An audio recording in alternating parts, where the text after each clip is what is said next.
If you want to know who has privilege in the society and who doesn't, follow the anger. There are people in this country who can safely express their anger, and those who can't.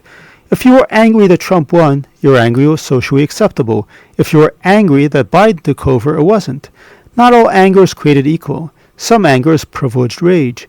Good anger gets you a gig as a CNN commentator. Bad anger gets you hounded out of your job. Good anger isn't described as anger at all. Instead, it's whitewashed as passionate or courageous. Bad anger, however, is worrying or dangerous or threatening or extremist. Angry left-wing protesters call out. Angry right-wing protesters threaten. Good anger is left-wing. Bad anger is right-wing. Socially acceptable displays of anger, from Occupy Wall Street to Black Lives Matter riots to the anti-Trump marches to the furious campus protests, are invariably left-wing. Not all anger is created equal. Anger, like everything else, is ideologically coded. Left-wing anger is good because its ideological foundations are supposedly good. Right-wing anger is bad because its ideology is bad. It's not the level of anger, its intensity, its threatening nature, or the harm that it does that makes it good or bad. And that is why the left so easily slips into violence. All its ideological ends are good. Therefore, its means, from mass starvation to gulags to riots and tyranny, must be good. If I slash your tires because of your Biden bumper sticker, I'm a monster.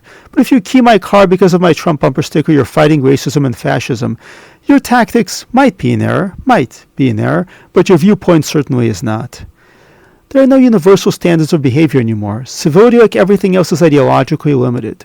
The left prides itself on an unearned moral superiority, reinforced by its own echo chamber, even as it has become incapable of controlling its angry outbursts. Trump derangement syndrome is a symptom of a problem with the left that existed before Trump was born.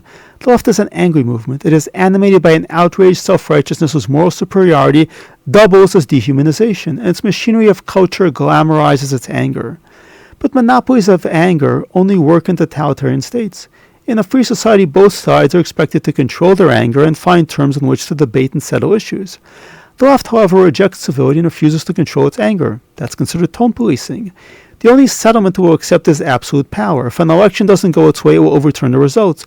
If someone offends it, he must be punished, or there will be more anger. The angry left demands that everyone recognize the absolute righteousness of its anger as the basis for its power.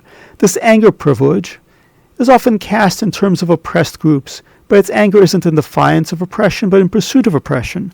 Anger privilege is used to silence opposition, to enforce illegal policies, and to seize power. The left's monopolies and anger are cultural, ultimately not political.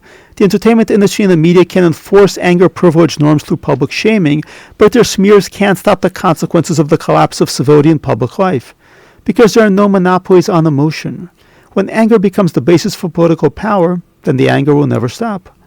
The left likes to think that its anger is good anger because it's angry over the plight of illegal aliens, Muslim terrorists, transgender bathrooms, the lack of abortion in South Carolina, the minimum wage at Taco Bell, budget cuts, tax cuts, police arrests, drone strikes, and all the other ways in which reality differs from its utopia. But all that anger isn't the road to a better world, but to hate and to violence. Millions of leftists are told every day that Republicans are responsible for everything wrong with their lives, the country, and the planet.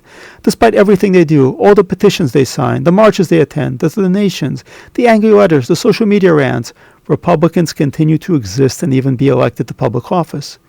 So where does that anger go? Either we have a political system based on existing laws and norms of civility, or we have one based on mob violence and terror. And I hear there are already a whole bunch of those south of the border. Leftist anger is a privileged bubble of entitlement that bursts every other election.